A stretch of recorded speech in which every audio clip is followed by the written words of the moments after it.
അസ്സലാമു അലൈക്കും. ഇതാണ് ടങ് ടൈ എന്ന് വെച്ചാല് നമ്മുടെ എല്ലാവരുടെ നാവിന്റെ താഴെ ഒരു ടൈ ഉണ്ടാവും, ഒരു കെട്ട്. ആ കെട്ട് ടങ്ങിന്റെ മിഡിൽ ഓഫ് ദി ടങ്ങിന്ന് ഫ്ലോർ ഓഫ് ദി മൗത്തിലേക്ക് കണക്ട് ചെയ്തിട്ടാണ് ഉണ്ടാവുക. പക്ഷെ ചില ന്യൂ ബോൺ ബേബീസിന്റെ നാവ് ജസ്റ്റ് ഒന്നിങ്ങനെ പൊതിച്ച് നോക്കിയാൽ കാണാൻ പറ്റും. ഈ ഒരു കെട്ട് കുറച്ചും കൂടെ മുന്നോട്ടായിട്ടാണ് ഉണ്ടാവുക. അപ്പൊ എന്ത് ചെയ്യുന്നാല് ആ നാവിനെ പുറത്തേക്ക് കൊണ്ടുവരാൻ, ഫ്രീ ആയിട്ട് മൂവ് ചെയ്യാൻ ഭയങ്കര ലിമിറ്റഡ് ആയിരിക്കും, അവർക്ക് ചെയ്യാൻ ബുദ്ധിമുട്ടാണ്. അപ്പം ഇത് ന്യൂ ബോൺ ബേബീസിൽ ഉണ്ടാക്കുന്ന ഡിഫിക്കൽട്ടി എന്ന് പറഞ്ഞാല് ഫീഡിങ് ഡിഫിക്കൽട്ടിയാണ്.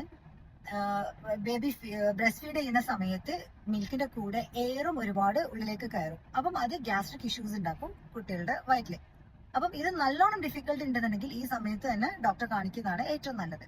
പക്ഷെ കുറച്ചും കൂടെ ഗ്രോയിങ് പീരീഡിലാണ് കാണുന്നുണ്ടെങ്കിൽ അവർക്ക് ലാംഗ്വേജ് ഡിഫിക്കൽട്ടിയാണ് ഉണ്ടാവുക. ചില അക്ഷരങ്ങൾ പ്രൊനൗൺസ് ചെയ്യാൻ ബുദ്ധിമുട്ടായിരിക്കും.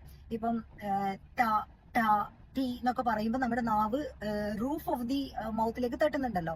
പക്ഷെ ആ കുട്ടികൾക്ക് നാവ് അത്രയും പൊന്തൂല, ഫ്ലെക്സിബിൾ ആയിട്ട് മൂവ് ചെയ്യാൻ കഴിയൂല. അപ്പം ഇങ്ങനെ ഡിഫിക്കൽട്ടി വരുന്ന സമയത്ത് ഡോക്ടറെ കൺസൾട്ട് ചെയ്തിട്ട് അതിന്റെ ട്രീറ്റ്മെന്റ് ആ ഒരു ലാംഗ്വേജ് ഡെവലപ്മെന്റ് ടൈമിൽ തന്നെ എടുക്കുകയാണെന്നുണ്ടെങ്കിൽ അവർക്ക് ഒന്നും കൂടെ നല്ലതായിരിക്കും അവരുടെ ഡെവലപ്മെന്റിൽ.